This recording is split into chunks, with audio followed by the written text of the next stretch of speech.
Welcome to the Road Back podcast. We're so glad you're here. I'm Melissa. And I'm Desiree. We're two trauma-informed coaches and real-life friends. If you're returning to yourself, your dreams, or your sense of belovedness, this podcast is for you. We'll pull from our own stories and hard-earned wisdom to support your journey. So take a breath and remember, you belong exactly as you are. Hey friends, welcome back. We are so excited to share with you part 3 this week of our conversation around reclaiming our feminine identity. So quick recap.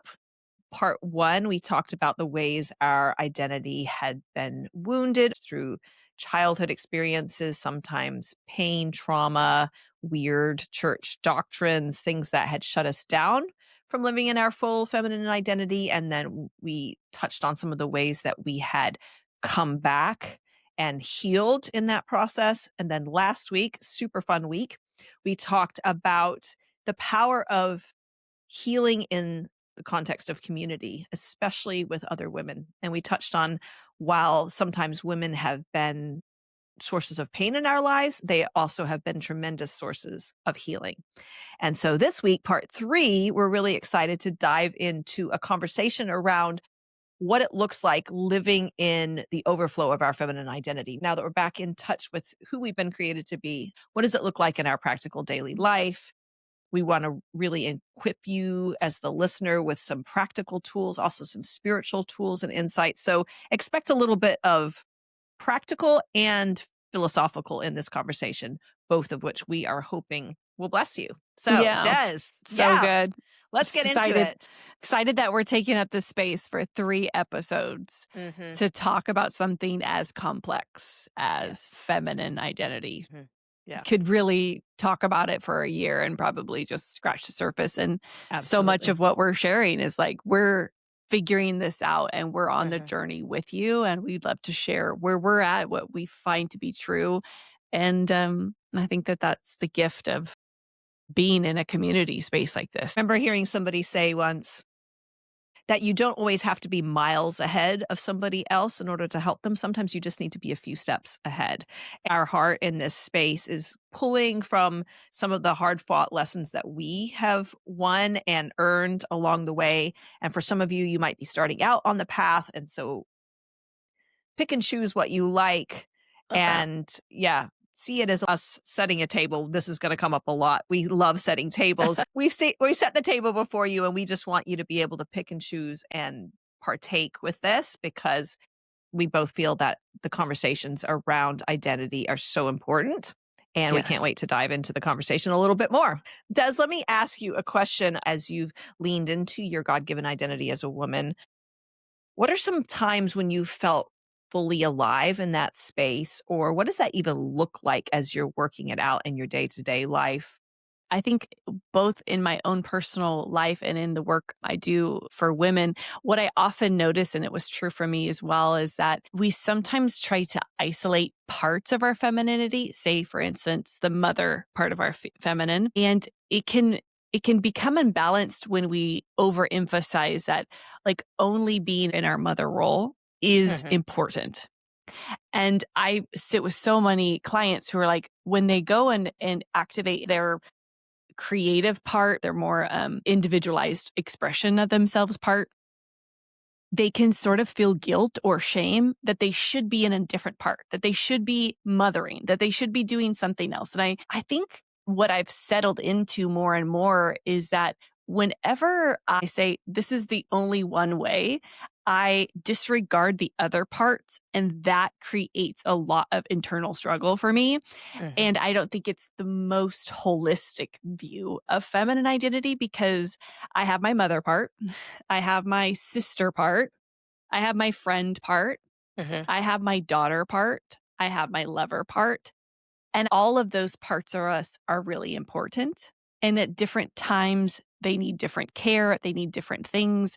They have different invitations for expression, for embodiment. Obviously, when I had little kids, we're heavy into the motherhood part of us. Absolutely. But I think that bringing in a more well-rounded expression of femininity allows me to show up more wholly in any of those expressions.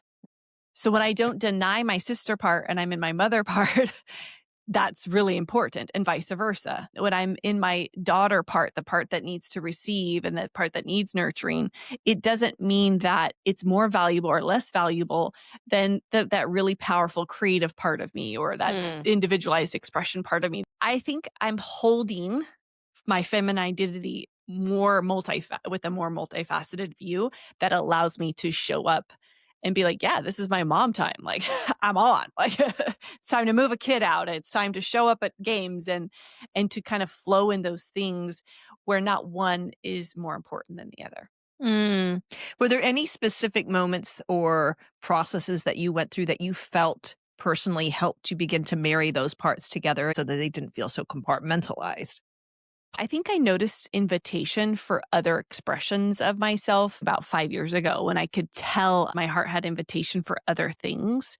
But I also felt, because of the way I was holding it, that there was shame or guilt that I was leaving a part of me to nurture another part of me. And Mm. so for me, when I saw that wrestle, and I see that wrestle in so many women, that the more I could, it's like the more I'm getting support in my sister role or my friend role, right? The more that Des as a person is coming alive, that benefits my motherhood. Yeah. That benefits my daughter. It Mhm. benefits me as a friend. I'll be a better friend if I have more aspects of me that get to get nurture and care and be nourished. It's been a journey where I'm able to hold that a little, like making more and more space for that Yeah. authentically to come up. I think that there's often a transition and a switch, and life will naturally invite you into something a little bit Yes. different. Yes. And I think that those are the pivotal moments Mhm. where, if I believe in abundance, this invitation will only add. It won't actually take away something from the other aspects of me or from me caring for my family or for my husband. Yeah. Yeah. Yeah, and that wasn't always your belief. It didn't always feel that simple. Would you have said that your mother role was the one on the pedestal for a while for you? Yeah. I mean, I was even homeschooling. Mm. And the story I told myself that this was so vital to my children's upbringing and their spiritual lives. And I'm sure it was, but it was out of a lot of fear that if I didn't do this, they wouldn't be okay. And so there was a challenge in it. And for sure, I think, you get to a point where you're at home with your kids for 15 years Yes. nonstop is just kind of what you know to do. And I think in these last 5 years, going back to school, starting my own business has really invited me to expand on Mhm. that belief. The other parts of me can come alive, and it won't necessarily take Mm. from that mother part of me. So good. Is there anything that you would say to somebody who is possibly feeling that tug of invitation to embrace some other ventures, creativity, but perhaps they have put that wife, mother role on a pedestal and they're going, do I really have permission to explore other things? What would you say to them? Yeah, I think this hits even the theology for lots of women and what they think God wants them to do. So I would tell another mother, when I think of my kids and my daughters, I would love for them to understand on a deep level that they aren't just one thing that they're doing. You're not what you're doing. You're not the way you're showing up for even 15 years. That's not all of you. And so I would just tell the moms who are feeling this invitation to flex or to expand into something else, whatever you give yourself permission for, when you believe into abundance, you're actually offering that to your children. And if Mm. that's something that you hold as a belief for your children, you're allowed to extend that to yourself. Yes. You're allowed to not have to use judgments and harsh rules and fear to control yourself, just like you wouldn't want to extend those types of things towards your children when they're at crucial, pivotal, Mhm. invitational things. Mm. Where Mm. you can lower the stakes for yourself, just like I want to lower the stakes for my kids who are who are choosing next steps in their life. Like, of course, you're allowed to change your mind. Of course, you're allowed to expand. Of course, you're not going to just do one thing for Mm. 50 years. Have an adventure in your life. Go Mm. for it. So that's what I would Yeah. say.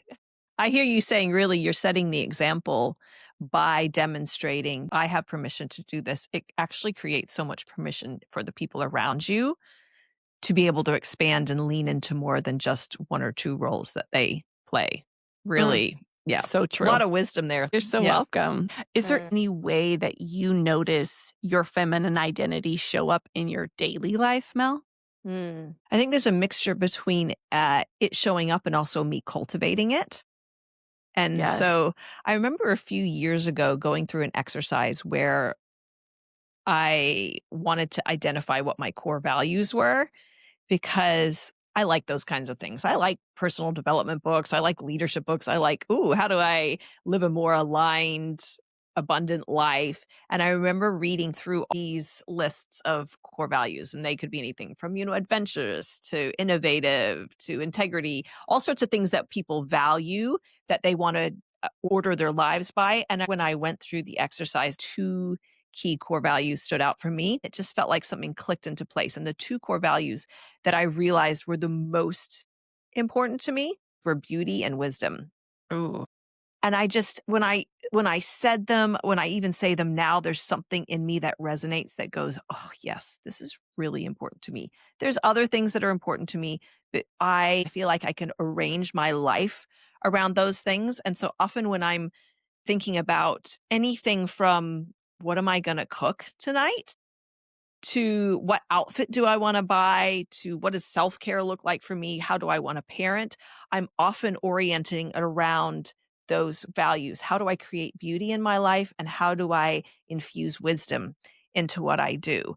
And for me, that influenced my femininity because there's other things I value, like excellence. I value generosity. I value growth. Those are all important to me, but they all feel like they can be encapsulated within these other two. And so it's a very individual thing. I don't know that everybody would want to identify core values, but for me personally, when I landed on those two, it felt like it laid a foundation for me to build other things. And so I think a lot about how do I infuse beauty into my life? And I discuss even in our part one of this conversation, I talk about the journey that I've had with beauty and how much that's linked to my femininity. And I don't mean beauty in the fashion sense of the word. I'm talking about it as more as the virtue and the character and things that we see in nature and things that think we see in both genders, but especially women. I think there's a natural expression of beauty. And I have this wall hanging in my daughter's bedroom. It says, I will make everything around me beautiful. That will be my life. Mm, And I can even feel emotion saying that because there's a sacredness to beauty. There's a mystical, spiritual element to yes. beauty and the feminine expression that when we seek to create and cultivate beauty around us, it affects the environment. And Mhm. so when I look at my day to day, it could be lighting a candle, it could be putting out the nice dinnerware sometimes for a meal, it could be putting some essential oils in the diffuser, it could be buying some flowers at the supermarket, it could be choosing to go through my clothes and actually say no to the things that I don't feel pretty in. I have done that on a number of occasions where I've just gone, why am I keeping this? It Mhm. doesn't suit me anymore. It doesn't fit me anymore. What if I chose to let go of these things that no longer serve me and trust? It's again touching into the abundance conversation. Love it. What if I trust that as I let go of things that the use by date has hit, the expiry date has come and gone? What if I choose to let go of things that no longer serve me? And for me, the clothing is a good thing, but it could be anything in your house. It could be even taking it out a level. It could be relationships. It's recognizing that there are times and seasons for everything and learning to flow with what there is life on now and Mm, letting go of the things that have served their purpose. And that's been a big thing. Decluttering mm. has been a huge way for me to really cultivate my femininity because I find that if I keep the things that I have a really strong yes to, or if you've read The Life-Changing Magic of Tidying Up by Marie Kondo or seen any of her stuff, she talks about what sparks joy. And Yeah. so if the more I can surround myself with things that spark joy, I feel like that naturally fuels my sense of feminine identity. And what I love about it is each person, what sparks joy is going to be so individual and unique to them. So if you're listening to this, you can just simply start with what sparks joy for you. Recognizing it's an individual journey has felt very empowering to be able to say, this is this is delightful to me. I'm going to create more of it in my life. Oh, this used to bring delight, but maybe it doesn't anymore. Where can I release it? How can I create space for something new by letting go of what is old?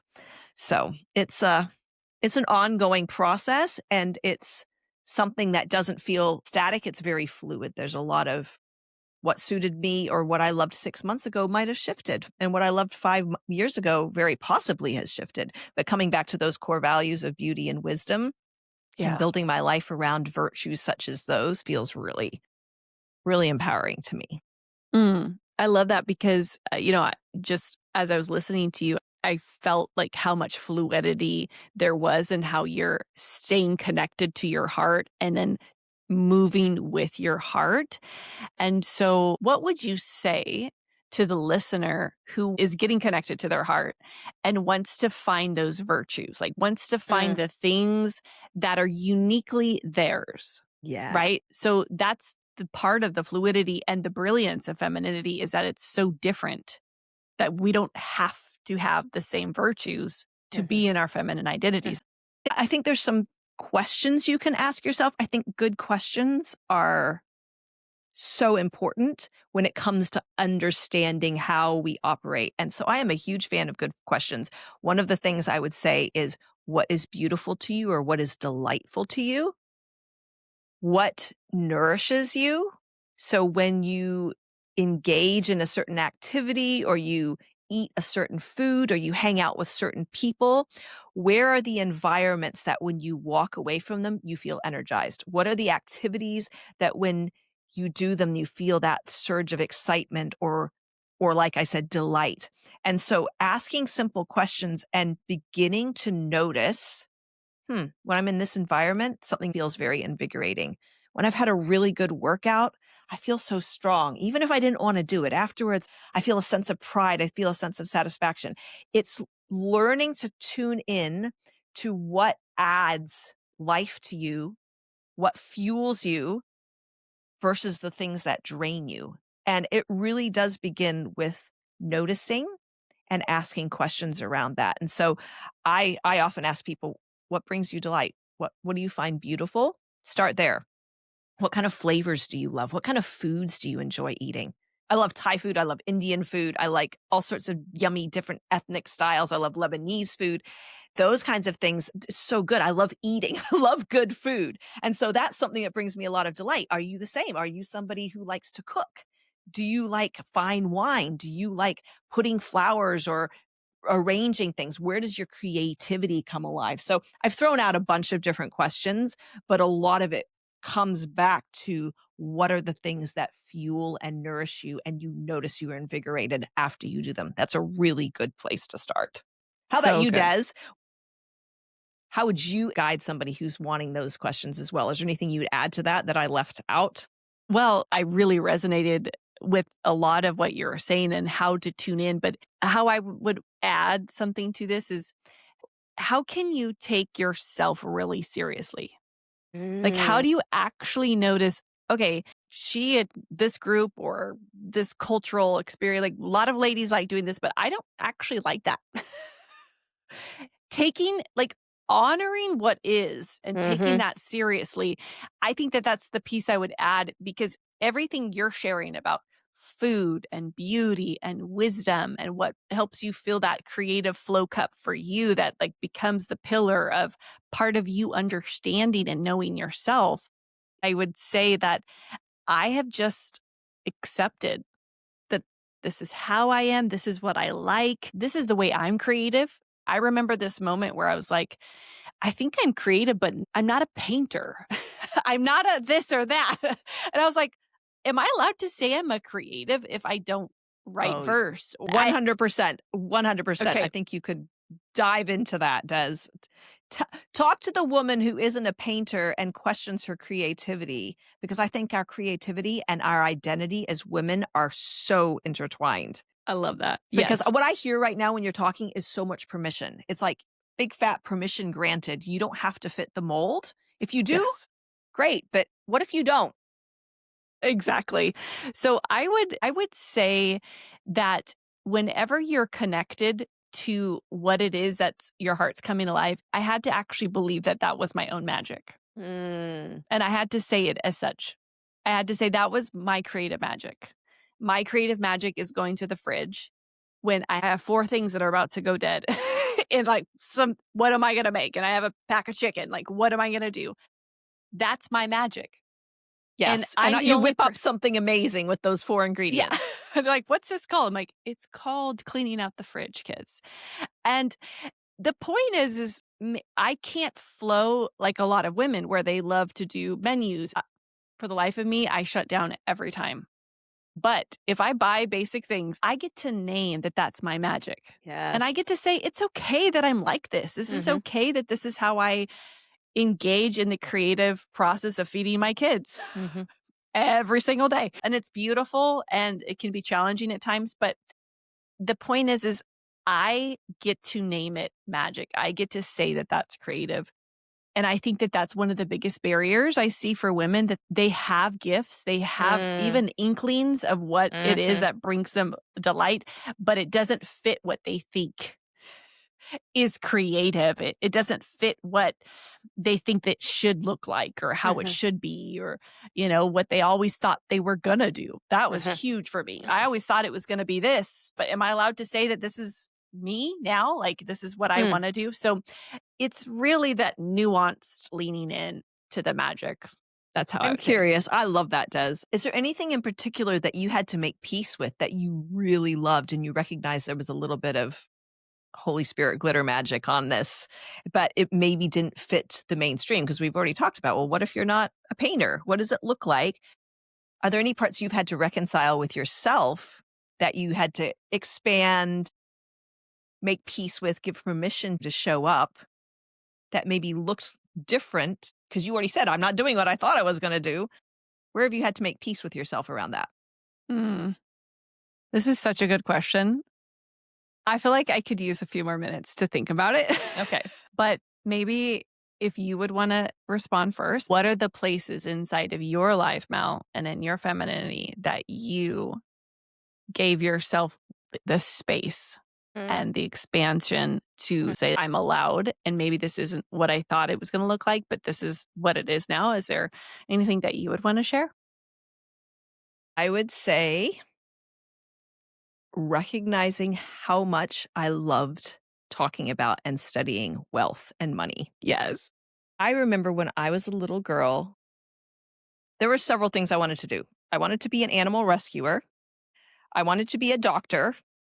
I wanted to be a singer. And I also wanted to be a cash register lady. Me too. Where it all begins. And I realized that I was fascinated about money. I used to look at magazines and things that would come in the mail, and I would dream about having these different things. And I didn't really think much of it until many years later. I realized I had this bent towards wanting to create wealth and wanting to create really excellent things, but also really top tier things. And as I began to realize that I really had a bent towards wanting to study and learn money. And it wasn't so much the financial, how do you invest for your future? It was the energy around wealth, the mindset aspects around wealth. I love the budgeting elements and that practical stewardship, but I am not a financial advisor. I am much more going to be like, hey, let's tune into our hearts and what do we want to create. So for me, it was the invitation of co-creating things with God, especially around the realms of abundance, that I felt very drawn to, but for many years didn't give it a lot of space because I thought that too much interest in money meant that I somehow had made money an idol. And you can't serve two masters, and the love of money is the root of all evil. So I was like, oh, okay, I'm interested in this. Maybe I can read books about it, but how much space can I really give to it? And then I remember a few years ago, one of my friends posting something on Facebook and she was like, "What did you want to be when you grew up?" And I just had this aha moment and I thought, "Oh, I wanted to be rich." I wanted to have money because I love telling money where to go and I love leaning into what it feels like and creating different things. And I remember that moment, I just kind of owned it. I was like, "Oh, people might judge me for this, but I wanted to be rich." And I realized I wanted to help people. But going back to the cash register lady thing, the reason I wanted to be a cash register lady is there was something about her handing out cash that felt very appealing to me. And it was this whole handling finances. And I Yes. recognized for me, it's a real place that I light up. I love talking about it and I love leaning into the creativity around how can I create things with God around the realm of abundance because you and I both believe that we live in an abundant world and an abundant universe, and that we're not limited by the resources we see. We can actually create more with the Yes. power of God, with the power of our words, by the power of faith, all these things. And so giving myself permission to love the concept and conversation around money has been very liberating for me. And it's given me a lot of space. Like you talked at the beginning, roles and ways that we want to show up. Me loving beautiful luxury items as well as practical ways that I can serve and empower, and some of the more woo-woo mindset things, all things to do with money around that. I'm just like, I could talk about this for hours. And so that has been a way that I've had to learn to give myself Yes. permission because it didn't feel very Christian for a long time. And I thought, oh, does this mean that something in my heart or my motives are impure? And as I gave myself permission to just go, well, this is where I am. And actually, I light up and I actually have a lot of faith around this. And I've seen a lot of financial breakthrough in my life. And one of the things that I carry as a testimony is financial breakthrough. And it's actually things that I can share and other people get free when I start talking about it or I start Yes. bringing some of the breakthrough that I've had to the table. I had to give myself permission for that before I could fully own and step into it and then access the power of that authority that I now Yes. carry because of the study and the years of practically trying to work it out and what does it look like and falling down and getting back up again and making mistakes and learning from those mistakes and employing faith and going, oh wow, I'm really good at manifesting some of this stuff and blending the practical and the spiritual and putting them together. I mean, you can tell, like, I'm excited about this now.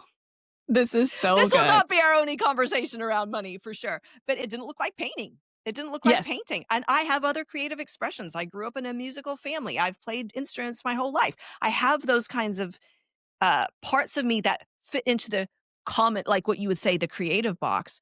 But the realms of finance and faith and wealth, those are things that don't necessarily fit into a traditional box, but absolutely make me come alive and absolutely tap into my creativity and a way that Mm. I can create with God.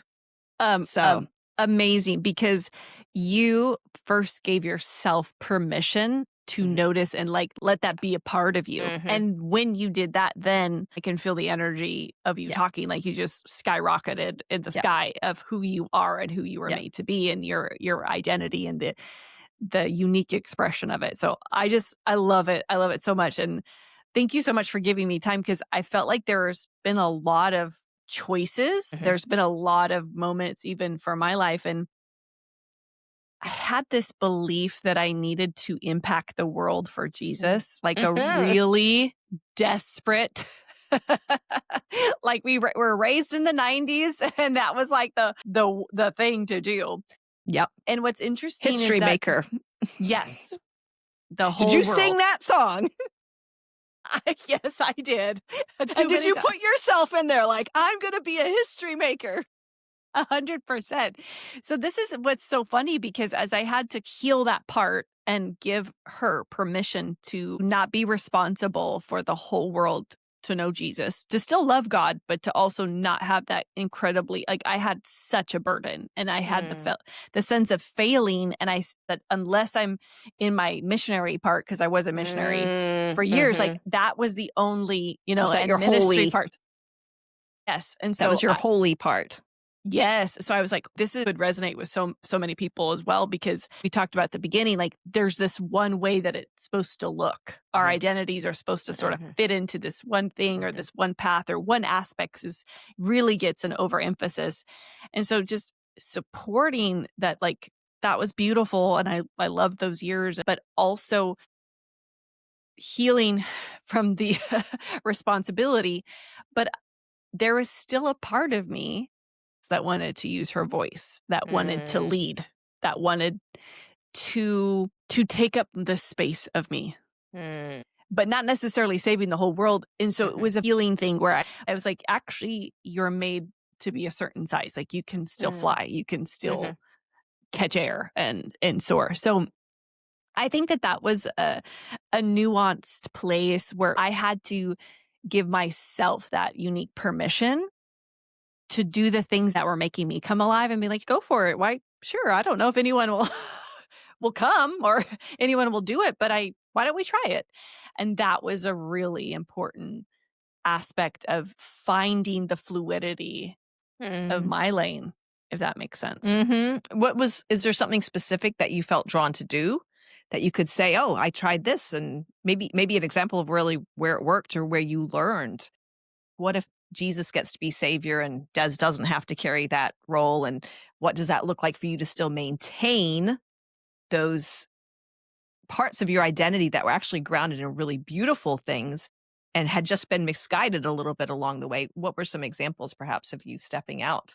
In the business that I'm running and working one on one with clients, I personally noticed that for me to do mentorships or to really come alongside people and walk a certain amount of time, really invest with them, was something that was really unique to me. That was like my magic. Let's just keep Mm, using that term. That mhm, felt like my magic. That felt like a part where I felt very alive. I felt very connected to myself. mhm, And so I remember at the end of 2024, had this I felt like it was a God idea for a mentorship, and just different aspects of what that would look like and who could maybe come. And then at the end of the year, we would go to hike the Camino de Santiago and take this group of people that we journey together for a year, and then we would actually mirror the journey of life on this Camino. And so I remember thinking, I don't know if anyone's going to come. And it was a lot of saying, you're allowed to try this. This is a great mhm, idea.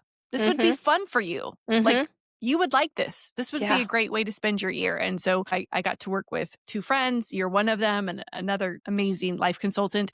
And that aspect was really important to me because I Mhm, love to work with people. So that was an example mm, of me like going for it in my mhm. own unique way. And I think it's showing our listener that practice of giving your heart a voice, giving your desires a voice.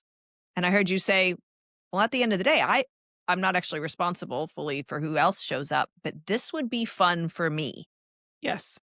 And there's Radical. something powerful about that. Letting go of the results sometimes and simply giving something expression because it would feel good to us. I know. This is so valuable to the both of us, and that's really something that guides my life Mm, now. And it and is. that's a very restored version of me. Before, the idea of what other people might need was Yeah. guiding my life, or what God Mhm, wanted me to do specifically, or what country to reach, or people group. And actually there's a tuning in, like, what makes my heart come alive? What do mhm, I think would be beneficial? mm, How do I want to spend my year? mhm. How do I want to spend my time? I remember hearing somebody say this once, and I had to really sit with it.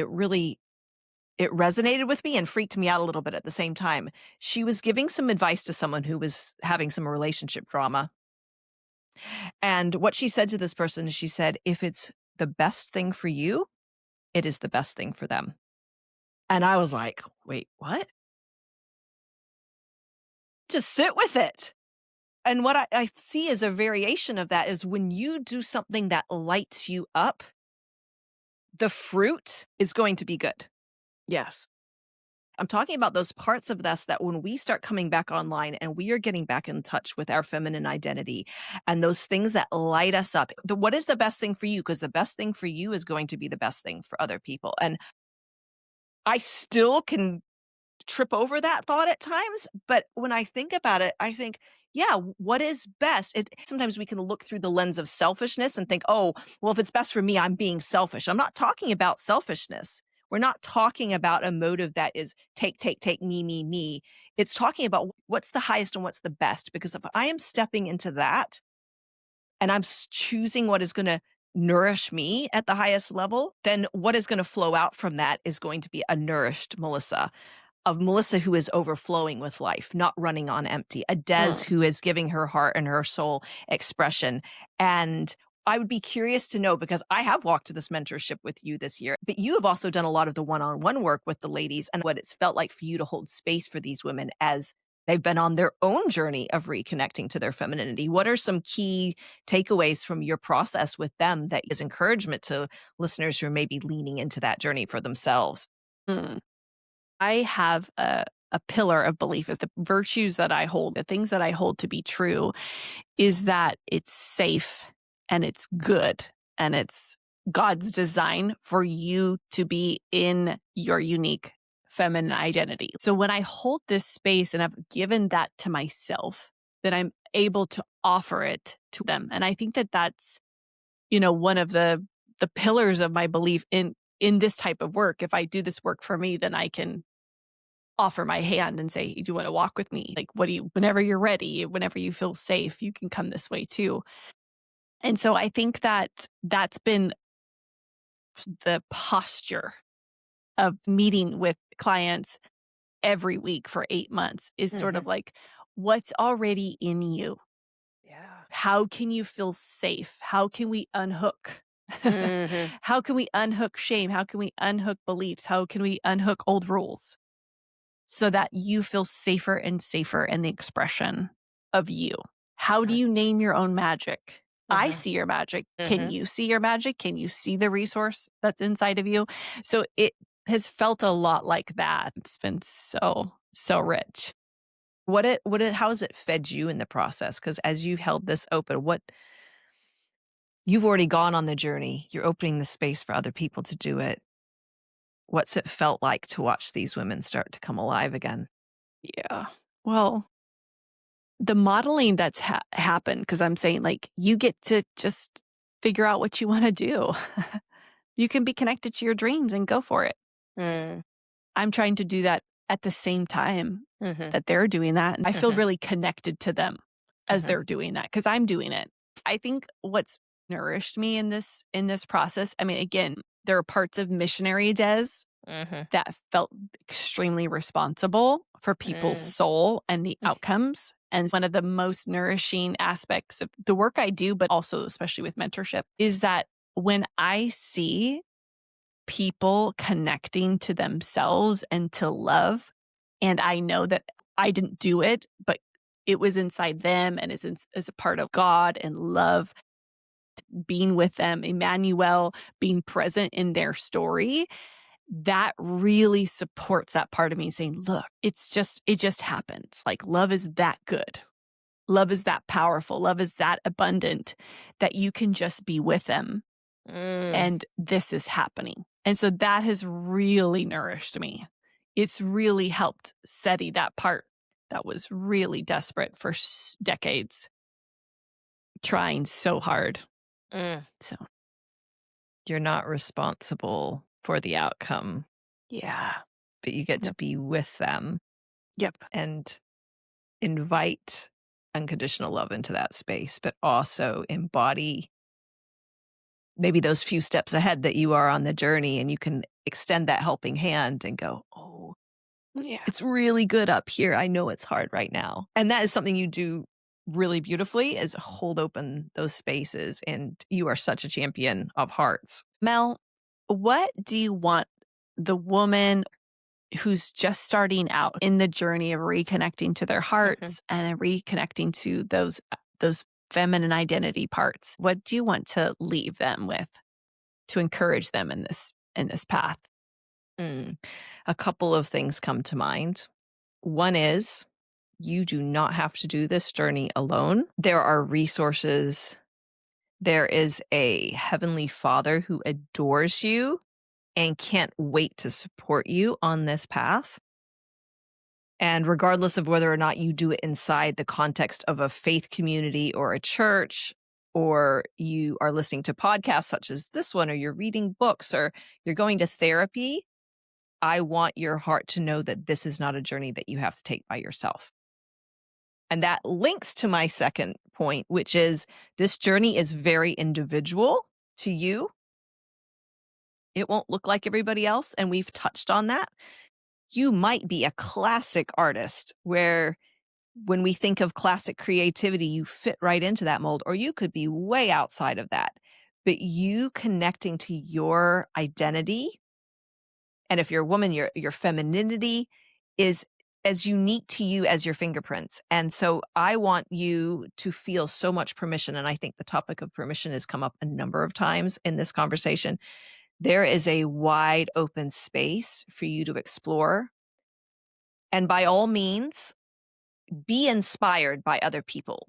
When you're inspired by something, take it, run with it. If there's accounts that you follow and they inspire you, absolutely take it and pull those parts from those people or those lifestyles or the things you love, incorporate them into your own lifestyle, your own choices, your own habits, and hold at the same time that the way it's going to be expressed through you is unique. And that's what makes it beautiful. And that's what makes it powerful. And so there's this hand holding between you get to be supported. You don't have to do this by yourself. And at the same time, this is going to look like you, and authentic you is a divine original. There's no one Mm, else that will do it the same way. Support and individuality get to coexist. They get to hold hands. wow. Yeah. So beautiful. So, so beautiful. Yeah. And I was just thinking that I would want the listener to know that this life, where they're at right now, this is not plan B. Yes. They are not living plan B for them to get connected to their identity. They're not living in the plan B life where out there somehow, somewhere they've missed the path where they can actually connect to their heart and then they can be themselves. I felt that like that for so long. And so I would just say that's actually not true. Everything that's happened, this right now life has every resource, everything that you need to come alive, to Mhm. get connected to your heart, to be abiding with God and to flourish. I think believing that is such a stabilizing experience on the journey because oftentimes I see people thinking it's all on the outside, it's all Yeah. external. Mhm. Something has to shift on the Yeah. outside. And the truest and most direct path for anything to change on the outside is to go in. Mhm. It Mhm. starts here, it originates here. Absolutely. And nothing is wasted. I also Oh, heard you saying that. It's not wasted. So what, you took 5 detours, 20 detours, whatever it is, it's not one day when you get to X point, then you'll be worthy or able. yeah. There is nothing wasted. And that's one of the many things I love about Jesus is his redemptive power to take all the pieces and weave them together into something so much more beautiful. And we're thinking, oh, what about that detour I took that took me 5 years off track? He's like, oh, don't worry, girlfriend. I have got you covered. You are going to be amazed at what I can weave into the greater tapestry of your life and actually create something so beautiful out of it. He will not waste a thing. He Yes. gets you ready. He won't waste anything. Des, close us out. What is a blessing or a thought, something that you would like to leave the listener with today as they go about their beautiful journey of reconnecting to their Yeah. identity? Yeah. One vision or one picture that I got was like this beautiful stained glass, which is, I think, each of us in our own creation expression. And of course, if all stained glass looked the same, would it be as special? I don't know, but we are so different. And so to not compare is, I think, so important in all of this. But two things I want to highlight is that you were made to shine, like you were made for there to be something shining through you. in a very unique expression and very unique colors and cuts and shapes and forms, all the magic parts of you that makes you you. And you're not responsible for the light. You're made to shine. And so you could like full permission to lean into what and how you were made, the artwork, the masterpiece that you are. But also the light is not on you. Like as a stained glass piece of art, you're just there. You simply have to be. The light is up to God. Like as I've even shared about that part that felt so like I have to save the whole world. I'm like, oh, actually, the light is the light, and I am the stained glass. It's both the invitation and it's the power, but it's also, you're not in charge of all of it either. You're allowed to be wholly you. Yes. Beautiful. Thanks, Des. You're Thanks, welcome, sweetie. listeners. Thanks, Mel. Can't wait to see you next week. Tune in again. We're excited to be with you on the road back.